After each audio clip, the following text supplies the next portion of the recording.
think we're live. Hello, everyone. This is gonna be me figuring out a lot of technicalities, so you're gonna have to bear with me if this is ugly. Hopefully it gets better over time, is the hope with working at something like this. So, I'm Tap Shark. Hey. I'm going by Tap Shark as a pseudonym for my own protection, but if you know me, it's good to see you again. Hopefully more of y'all get to know me. I am challenging myself for throughout this year, I'm going to be reading what's called the Parsha, Hebrew for the word portion. On the Hebrew calendar, there is a set out time of which we're supposed to read the first 5 books of Moses, Genesis and the next 4. So it's laid out for you, and we just started over, and this Sabbath, literally last Friday night and this Saturday, we would have started at this point, the beginning of Genesis, which everyone knows better than everything else in the Bible, but so, yeah, here we are. I have never read the entire Old Testament, which is partially why I'm wanting to do this. I'm curious how my own belief structures stack up going through the entirety of the Old Testament to see how my analysis goes through it. Might be interesting, and I'll talk about that soon. I'm also just hoping to archive videos of me reading this whole thing to pass down to my children so that if they can read the Bible, they have me to read along with them, even if I'm not there at the time. So I hope you understand that point.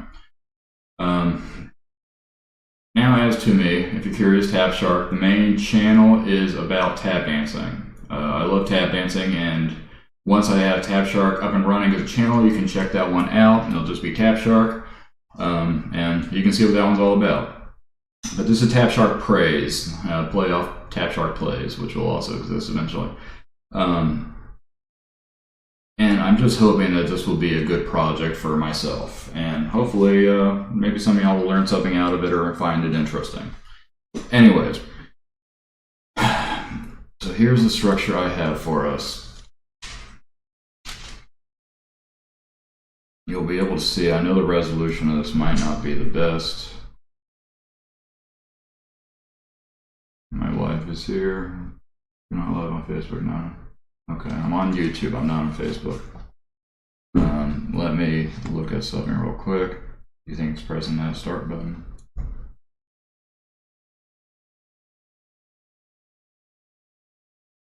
think I'm good.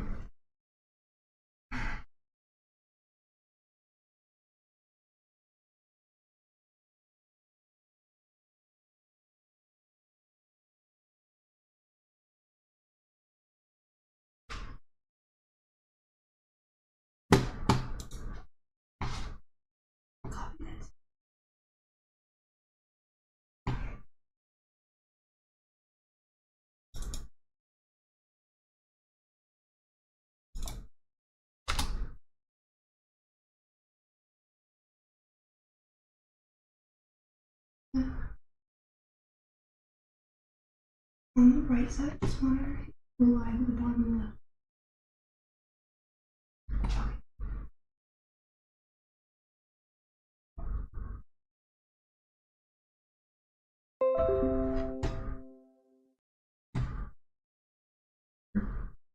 It's not happy on that side. It hits start.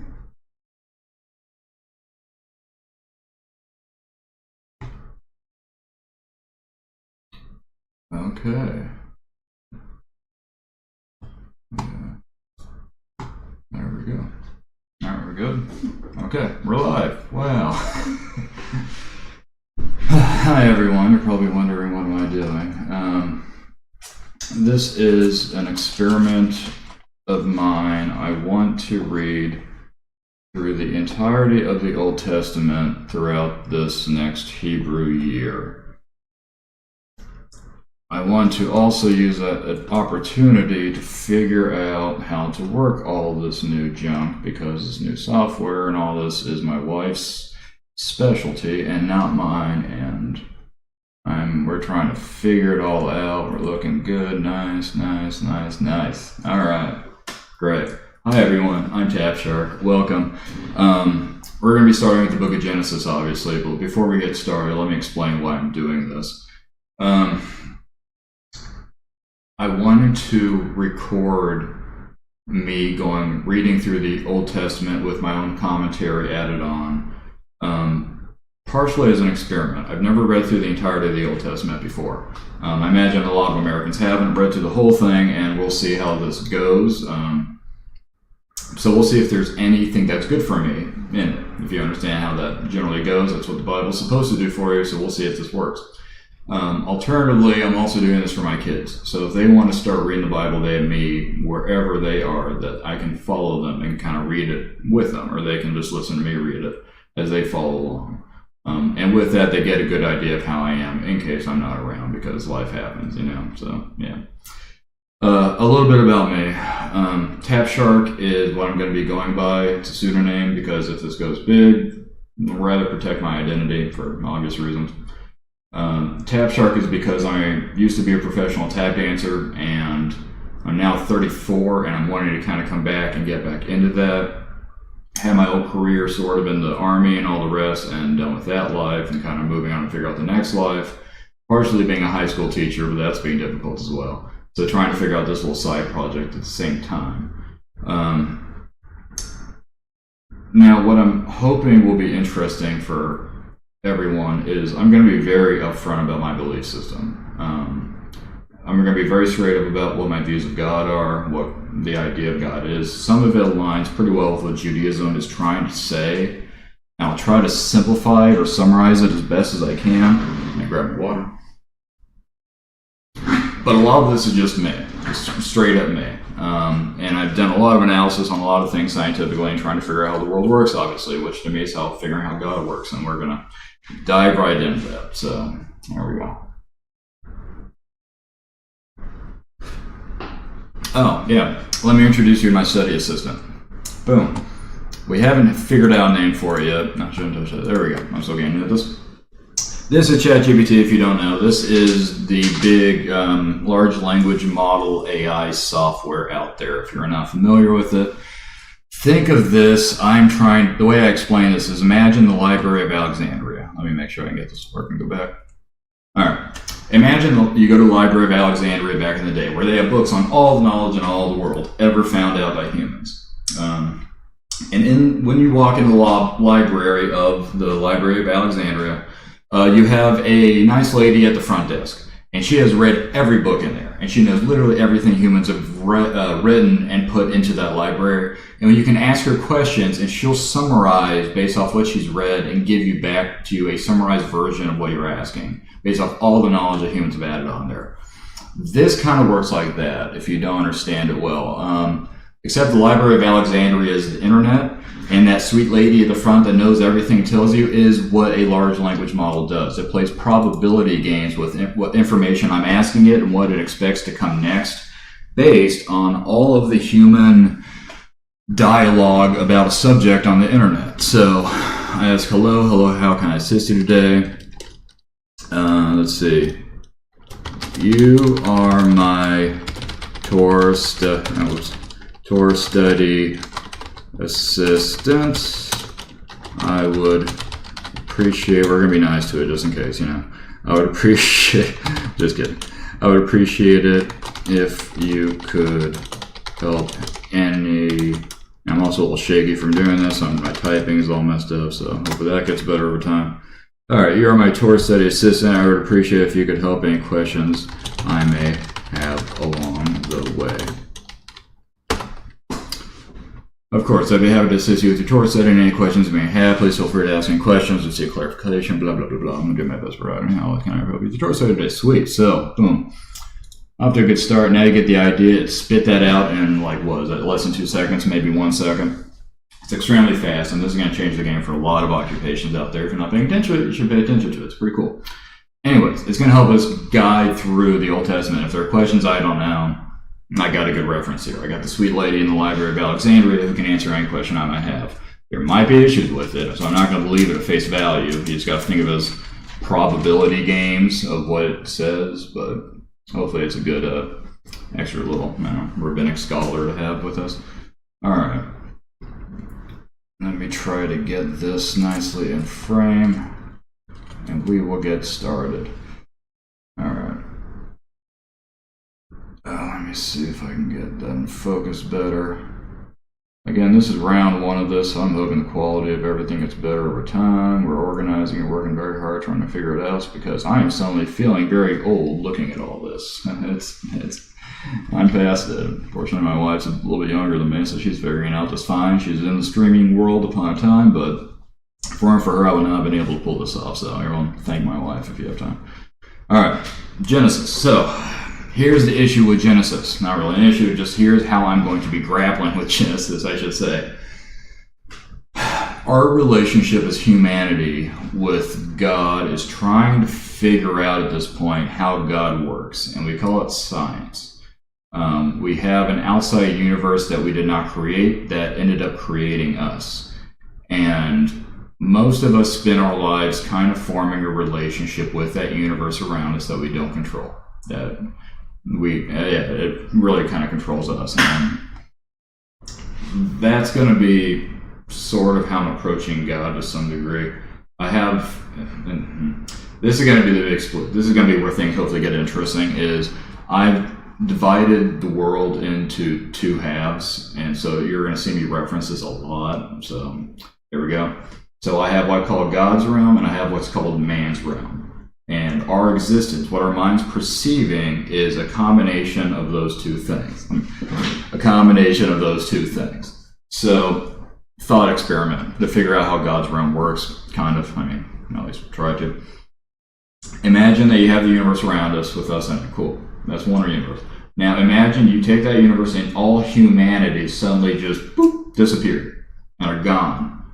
What you're then left with is God's realm. Is a self-actualizing system, which we currently call the universe. Obviously, our leading theory on it's like the Big Bang, shooting matter up everywhere. That matter gravity is a phenomenon in space that mass pulls stuff towards it. Gravity. So all this junk in space starts clumping together over the course of billions and billions and billions of years. Up until the point it gets kind of stable. We end up in a situation where the rocks got big enough and stable enough, planets and galaxies, that one of those rocks with the right conditions where it's not too far from the sun, not too close, can have liquid, water in our case. And that allowed enough mixing of stuff to eventually create life.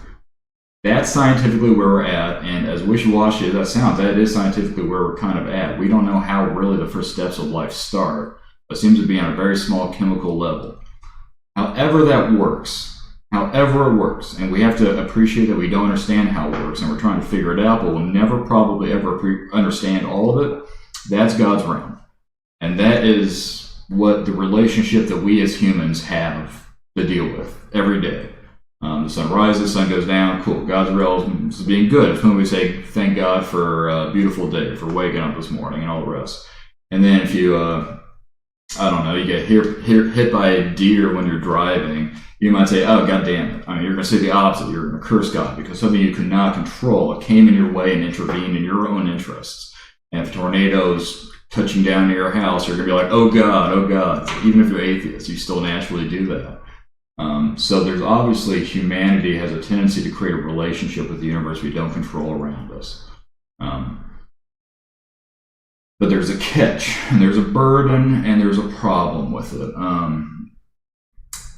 We get the God that we get, we don't get the God we want, is how I've been approaching God for most of my life.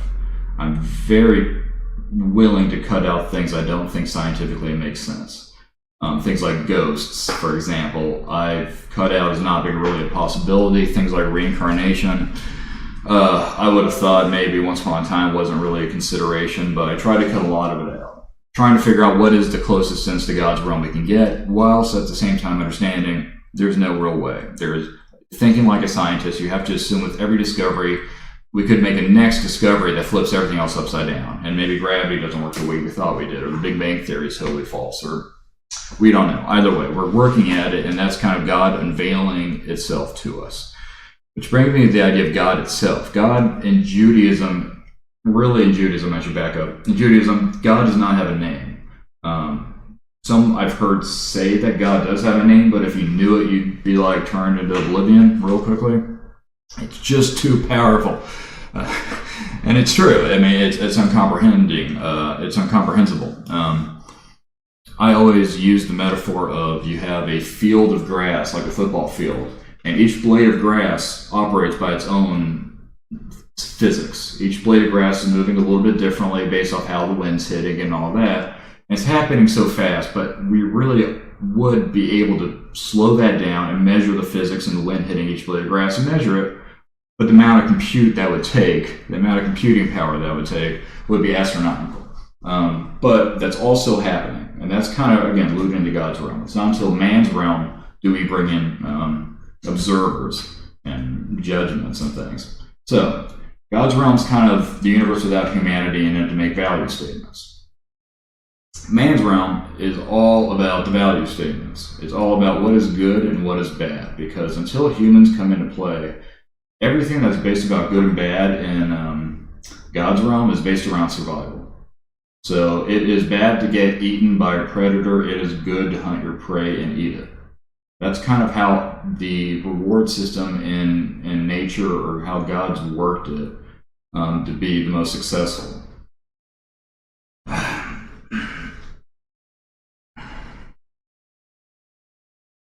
So beyond just the instinct for survival, man's realm has added in a lot of meaning on top of it, which don't really correlate to survival as much. I always like to say that we have a fear of spiders and a love for butterflies, just because of the aesthetics of the butterfly. We hold it highly more valuable than the spider, which could be a threat to us. I guess that kind of makes sense too. But really, we just think it's ugly and it's a threatening thing. Well, we make value statements, and really maybe in God's realm there are no value statements. One is just a creature, the other one's also just a creature, and they have different pathways, and it operates independently, and one's going to eat the other, and it's not until humans come into the fray that we kind of cry about the butterfly being eaten. So it's weird. So it's a dichotomous universe, and we're going to try to go through it. A good example, again, before we start, is people ask what the meaning of life is. And the problem and why that doesn't make sense, why that question never makes sense, is life is a natural phenomenon. Life exists in God's realm. We didn't create life. We don't have the technological capability to make life. Even the AI stuff does not count as life. I forgot what I was saying. Hold on. Let's see.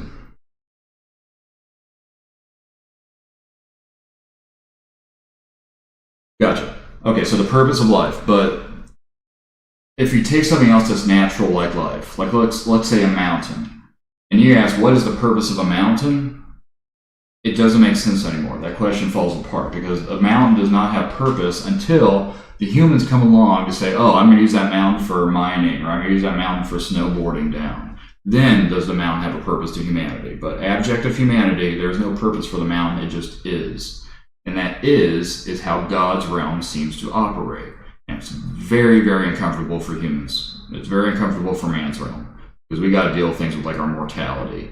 And we're trying to find ways of getting past that. And purpose and meaning, we're trying to kind of push past where it may go sometimes in order to comfort ourselves from death. So this is going to be kind of weird. We'll see how it goes. So let me drink some coffee before we get started. And by the way, this is a lot, so this might take a while.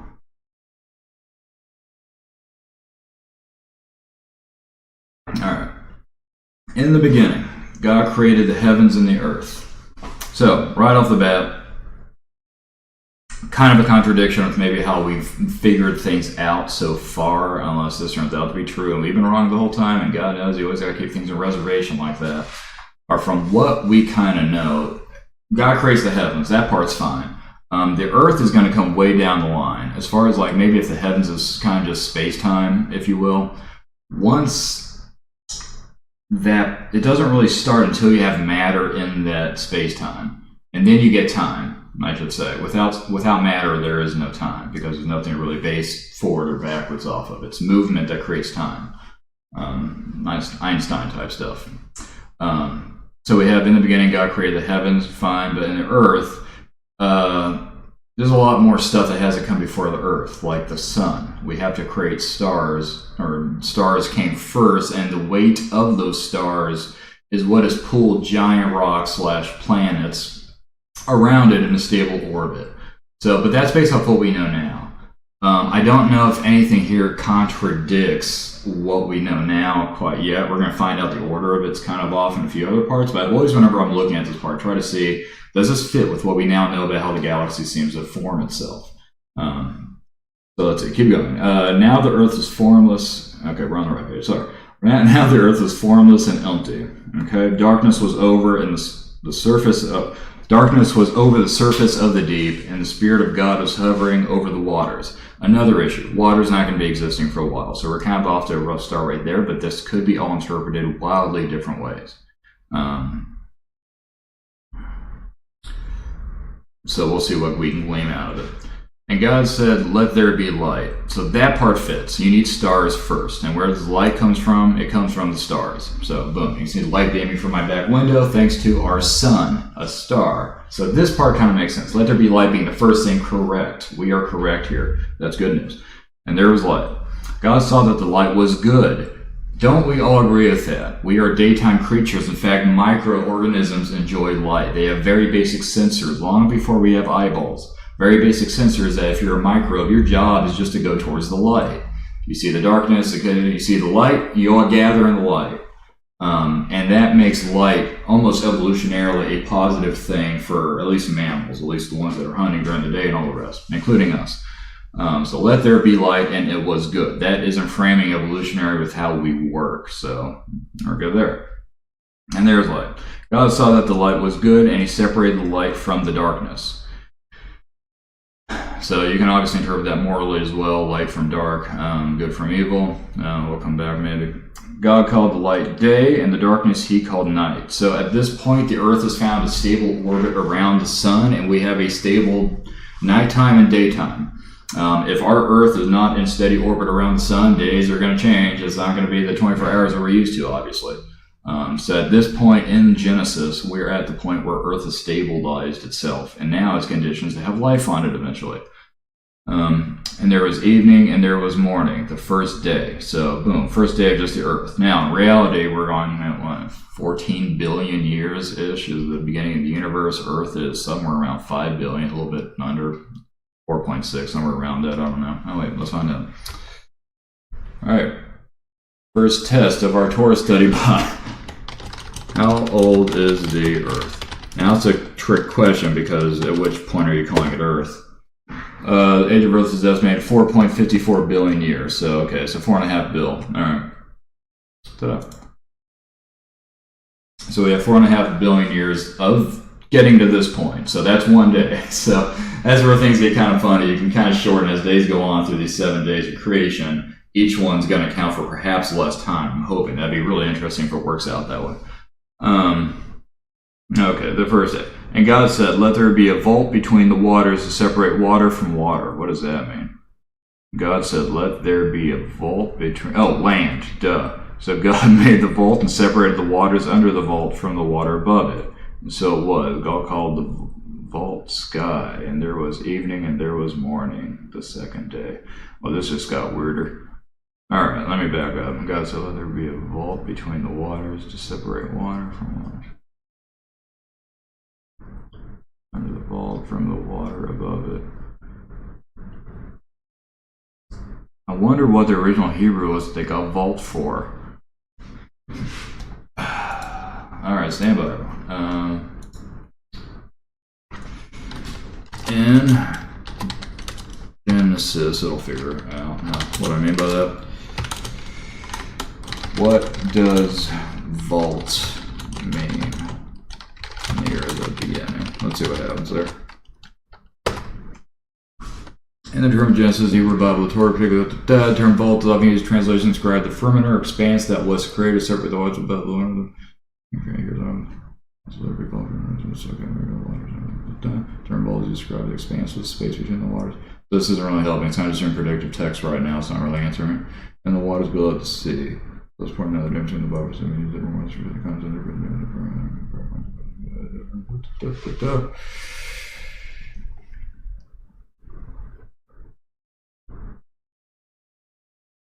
Interesting. So it's not specifically about land. I'm not sure what that's really talking about, other than just a separation, maybe heavens, land, and waters. I'm not really sure what they're going for there. All right, well, meaning of Hebrew uncertain.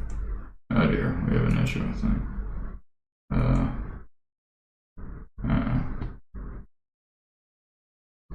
I might need to.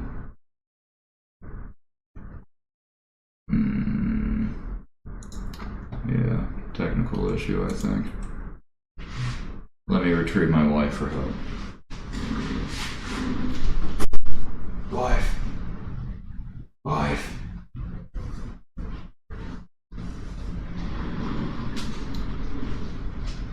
We can edit this out, but Be on the mouse. we got it. All right. Thank you. Everyone, thank my wife. All right. Okay. Sorry about that. Let's see. Let me make sure this is working just fine. Yes, we are good. Awesome. All right. All right. So we're past that. We're on 9. Called the vault sky. So it's the sky from the water. So land doesn't exist yet. Is that even accurate? I guess no, because we're going to first be a giant rock before we get water on top of it. Water's going to take the right conditions. So that's kind of interesting that we're doing the wrong order there. But okay, so we have water. Let's just assume we've gotten to the point where Earth has water on it. At which point, sky. Okay, what makes an actual sky different from space? The fucking atmosphere. Oh, by the way, I'm going to cuss a bit. I'm from an army. I can't help it. Sorry. If you find it crude with Bible study, I'm a different kind of Bible study, I suppose. But that must be it then. The atmosphere forming. Because that's kind of what makes the sky blue for us. There's enough oxygen in it, the sky is blue, and that's what separates it from space. Okay. So we have the waters and the, well, interesting. We're going to have to need the sky before we get the waters. So they got that order wrong, perhaps, but that's okay. Yeah, that's all I can think of that for now. And God said, let the water under the sky be gathered to one place and let dry ground appear. Let the water under the sky be gathered to one place and let dry ground appear. And so it was. God created the dry ground land. Interesting. Gathering the waters to one place. So I thought waters were receding. It's just, I guess, minerals condensing up enough to be salts, but no, you're starting off as a rock, so. Yeah. Interesting, yeah. So also in the wrong world. So let the water under the sky be gathered in one place and let dry ground appear. So it was. God called the dry ground land, and the gathered waters he called seas, and God saw it was good. So okay, well, again, I think the order's wrong. I think you get the land because it's just a rock, and then eventually you'll have oceans covering all of it. Those oceans will recede eventually, and then we'll get some pieces of the land that's higher than others, kind of like mountainous underwater. That becomes lands. It's what we live on now. Duh. All right. And God said, let the land produce a vegetation, seed-bearing plants and trees on the land that will bear fruit with seed in it, according to their various kinds. And it was so. All right, so that's accurate right there. I think we're going to end up with vegetation before we get any, I guess, animals. I guess we're going to have plants before animals. That's what the Bible's thinking, it looks like. And that's probably, maybe accurate. Let's find out. Let's see. Or does it all happen around the same time and organisms just split off at the same time? Let's see. Do we get plants or animals? Animals first on Earth. Let's see how that makes sense. Or are they kind of, oh no, that's not what I meant. Uh-oh, it's in Torah study mode, which is fair.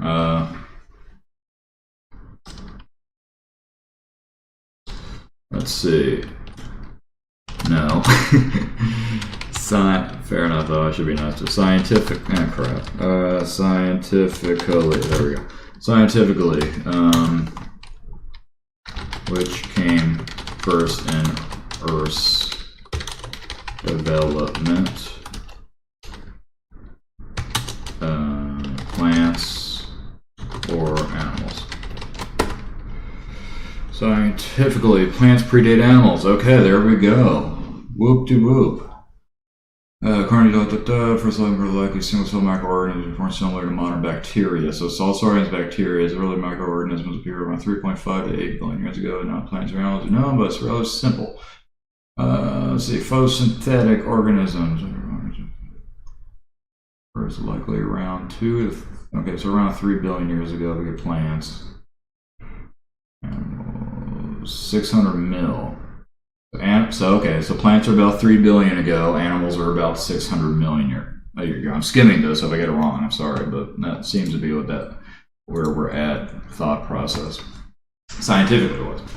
Interesting. Alright, so the Bible gets that right. Woo! 2 for Genesis, 1 down, but that's okay. Alright, let's see, we got to the seed-bearing plants. We got eventually the fruit. That'll obviously have its perks later, but it's also coming down the line quite a bit. So this is a good stretch of time, obviously, if we're going about 3 billion years ago at this point. So, all right, and God said, "Let there be light in the vault of the sky to separate the day from night." Now that should have been there the whole time with the sun. Let's see. Let them serve as signs to mark sacred times. That's fair. We use the sun as a calendar, or we use the moon as a calendar. So fair enough. In days and years, and let them be lights in the vault of the sky to give light on the earth. Talking about stars in general. Let there be lights in the vault of the sky. Yeah, I guess so. So interesting. So starting with light in general. Oh, wow, interesting. I wonder is let there be light the Big Bang and not the sun, not the stars? And the stars are coming way later, because fair enough. But not fair enough, because you can't have plants without the sun, obviously. So that order is off. Let there be lights in the vault of the sky, separate the day from the night, and let them serve as signs to mark sacred times. So basically just kind of, it's trying to make the place for a calendar system. And let them be lights in the vault of the sky to give light to the earth. And it was so. God made 2 great lights, the greater light to govern the day and the lesser light to govern the night. Alright, he also made the stars. So, the sun and the moon. So I already explained how the sun's way before any of this point. If we already have plants, the sun's been there. However, the moon is even older, and the moon's an awesome thing. My understanding is the moon used to be a part of the earth. Let's find out. How was the moon created? Just in case I've been misinformed. The most well-accepted scientific theory for which the Earth is a giant impact. Yeah, exactly. Okay, so a giant impact hit the Earth long ago in a Mars-sized celestial body, often referred to as Theia. Oh, that's cute.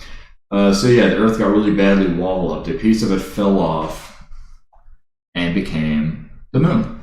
Which, if you require Zeus in the sky to believe in miracles, you need to redefine your understanding of the word miracle, because the idea of a comet hitting our old Earth planet, splitting off and becoming the moon, and still keeping us in orbit and stable, and actually now helping all the movements of oceans up and down to help probably create life, is miraculous. And I think scientifically, if you try to do the numbers on that, you're like, no way. Probably no way. And yet here we are. So, Yahweh. Alright, let's see. That's good. Let me make sure where we are. I'm sorry for losing where we are, guys. I'm sure that's getting annoying, but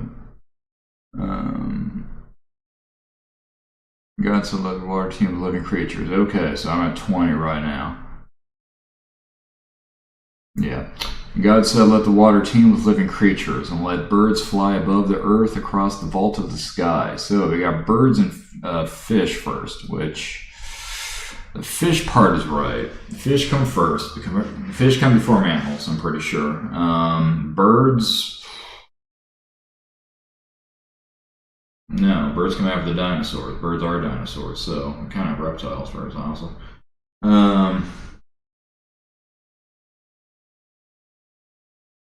Yeah, based off what we know evolutionarily of which animals existed on Earth when, that's not correct, but interesting they're doing the sky and the sea before they do land animals, because at least, again, the sea part is accurate. Let's move on. Let's see. So God created the great creatures of the sea and every living thing with which the water teems and that moves about in it, according to their kinds, and every winged bird according to its kind. So we have different species. So we have an ecosystem on Earth at this point. And God saw that it was good. I agree. It's nice and pretty because I'm a human and I find order pretty. And God saw that it was good. God blessed them and said, "Be fruitful and increasing." God blessed them and said, "Be fruitful and increase in numbers, and fill the water in the seas, and let the birds increase on the earth." And there was evening and there was morning, the 5th day. So, we got a lot of stuff. We got a stable planet. I'm getting hot talking about all this. I'm going to take this off. Fan on, stand by. Whoa. How do you like my tap floor? See how that goes now. Okay. Back to work here. So we have a stable planet with an ecosystem, birds and fish. Does not match what we know scientifically about the evolution, but it's a worthy effort by however this was compiled. But it kind of helps us place where we are time-wise. Okay, sure enough, we have a fairly diverse biosphere called Earth long before humanity is what it becomes. Let's see. So we got a basic reproductive cycle and all the animals. Awesome. All right. 24. And God said, "Let the land produce living creatures according to their kinds, the livestock, the creatures that move along the ground, and the wild animals, each according to its kind." And it was so. Interesting. God made the wild animals according to their kinds, the livestock according to their kinds, and all the creatures that move along the ground according to their kinds. That's probably snakes and reptiles. And God saw that it was good.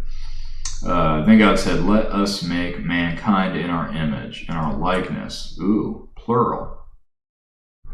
Then God said, "Let us make mankind in our image." So, this is the New International Version of the Bible. This is the most common version.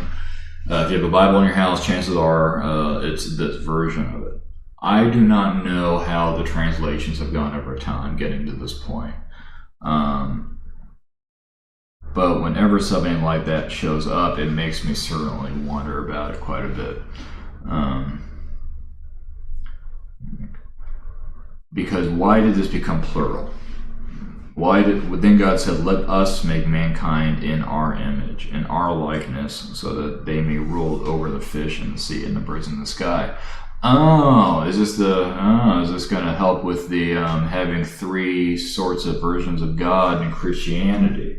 Because this one might have been kind of reformatted after the fact of Christianity to kind of help explain Christianity. Because if God's plural, down the road that might help justify the Father, Son, and Holy Ghost idea, which does not exist in Judaism but does exist in Catholicism, which has a large impact, obviously, if you know history on the formation of the modern-day Bible. So that might be why that's plural. I don't know if it is originally. Next year, I'll be moving to a more traditional Bible to see if the language changes enough to see what that means to me. But interesting, this one's plural. So I'll just kind of take that and move on. One idea in Judaism that I'm going to be coming back to as I go through this is God being one. There's the main big prayer in Judaism, the Shema, which is the statement of God being one. And that's important, I think, because God's a representation of our relationship with the universe, and it's one. We're all one. We are all interconnected. We come from this universe, and we go back to universe, and it sounds hippy-dippy, but in a way, everything is indeed from the same source. So that's why it's kind of referring to this oneness idea in Judaism a lot, and don't try to go beyond that because you'd be wrong. So we'll come back to that a lot, I imagine. Let's see. I like to something really efficiently, over livestock and all the wild animals, and over all the creatures that move along the ground. So we got basic things growing there. Boom, we got 1 page in. Nice. We are going until 6:8, by the way. Yeah, each of these parshas is very long, and I might have to speed up going through this to make it more tolerable for myself, not just y'all, whoever y'all may be. Hello there, if you are there. Let me try to get this angle better for you. No. I'll just tilt it up. So God created mankind in his own image. There we go. That's the biggie. That is a biggie. There we go. Now we can see that. All right. So God created mankind in his own image. What the hell does that mean? That one I think I have kind of figured out. Human beings are the unique species on earth to have the ability to create out of the earth and destroy it. Before us, the only creator and destroyer with any intention behind it was presumably God, if it had any intention behind it at all. I'm not going to pretend to know how God operates. I don't know if there's a hand guiding everything or if it's a self-actuating system. By the way, it created us, and the only species that creates back at it is us. We take our environment, we make tools far beyond the monkeys, and we can then fly to the moon and text each other and do all kinds of crazy stuff. In that sense, I think is what that idea of being created in God's image is going for. The ability to create and the ability to destroy. And there is obviously going to be a lot of repercussions of that and a lot of responsibilities that come with it. Sometimes we live up to them, sometimes we don't. And that's what this is going to be going over a whole lot. So,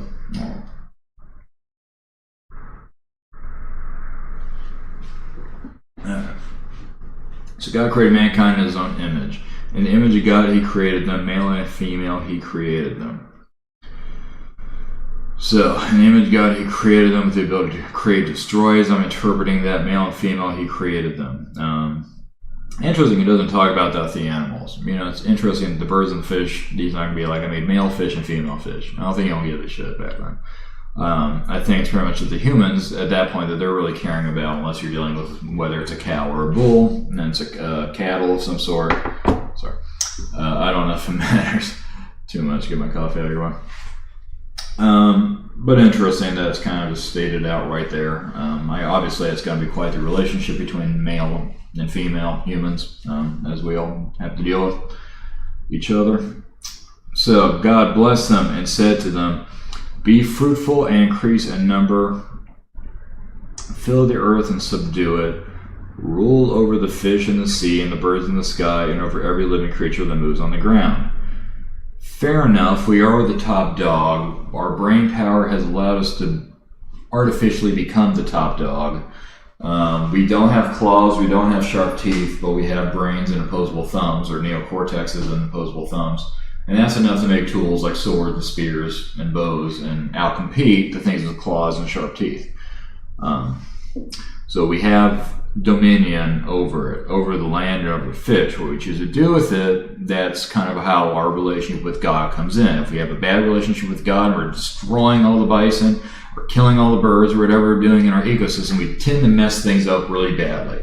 We tend to mess up God's realm really badly. Things get out of our control. I mean, like communist China, a lot of people starving to death because they shot all the birds for some reason, trying to fix a different issue. Playing God usually goes bad with humans. We're obviously trying pretty hard at it, but we're creating this image, so can we really help ourselves? God bless him and said to them, "Be fruitful and increase in number." Okay, we're driven by our sex drive to some degree to reproduce, so I'm kind of talking about that, I assume. Fill the earth and subdue it, and we're going to kind of start taking things over. All right, moving on. Then God said, "I give you every seed-bearing plant on the face of the whole earth, and every tree that has fruit with seed in it, they will be yours for food." Okay, well, some plants are poisonous, but beyond that, agriculture might be what they were talking about there, which is the giant jump for humanity about 15,000 years ago, I think. From going from nomadic creatures that probably are not that intelligent to agricultural creatures that can stay in one place and build civilization and become smarter generation after generation, required agriculture first. So that is a major step. That is kind of what that passage is meaning to me, is the importance of agriculture. If civilization ever falls apart, the first thing you got to do is make sure you can grow your own food. And to all the beasts of the earth, and to all the birds in the sky, and all the creatures that move along the ground. So we just have dominion over everything, do we? Now, will we create it with it, or will we destroy it? Everything that has the breath of life in it, I give every green plant for food, and it was so. Every green plant for food. And don't eat the red ones, there you go. Yeah, don't eat the scary colored ones. Do the green ones, those are safe. And it was so. Alright, so humans are in charge of the earth at this point. I don't know at what point we consider humans to be around. At what point scientifically, how many times am I going to embarrass myself trying to spell it? At what point scientifically did Homo sapiens come into existence? I'm going to just let it fix my typo there. My son's awake. Scientifically, Homo sapiens, a modern species, really appeared 200,000 years ago. Okay, so that's where we're at. 200,000 years ago. Interesting.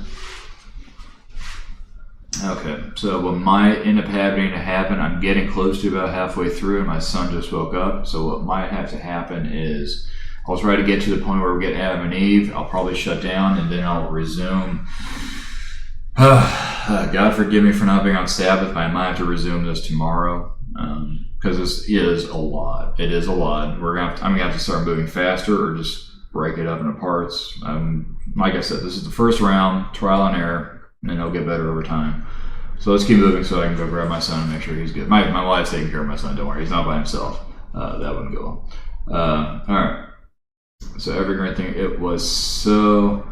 God saw all that he had made, and it was very good. And there was evening, and there was morning, the sixth day. So everything's going well. The production, the reproduction, the stability, all that is good. That is what our concept of good seems to be based on. Nice. Thus, the heavens and earth were completed in all their vast array. All right, so we're all here. So now I guess we're about 200,000 years ago, more or less. By the seventh day, God had finished all the work he'd been doing. On the seventh day, he rested from all of his work. Then God blessed the seventh day and made it holy, because on it he rested from all the work of creating that he had done. Hence, we have Sabbath for the week. So,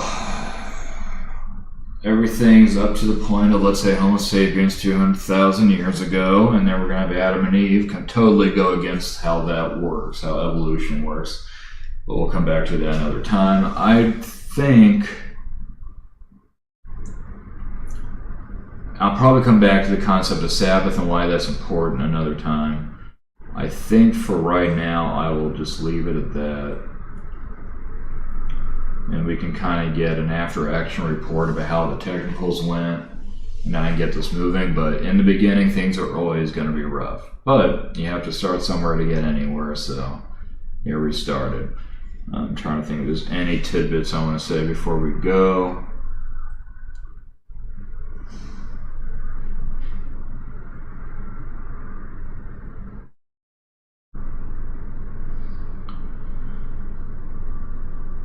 The concept of good and evil is going to be weird. I'm not sure if in God's realm good and evil exist, other than just the self-interest of survival. That might be the root of what is good and evil. If a hawk catches and eats a trout from the river, we would consider that in God's realm as being nature working itself out. But if you like the trout, it's bad for man's realm. But if you like the hog, it's good for man's realm. Or if you're grossed out by it, it's bad in man's realm. A lot of options there. I don't know if good and bad inherently exist in God's realm outside of just survival and reproduction, which is kind of how the whole universe works. I mean, if you look at even just the galaxies without life in them yet, the stability, the survival, and the ability to reproduce survival, which will be what life can do, is the basis of what is good. And then the opposite of that, chaos, death, is a part of it, but it might be what we consider bad. Or is it? We're going to find out one day. So, all right. Well, I will come back to this at a better time. I hope this has been enjoyable for anyone listening.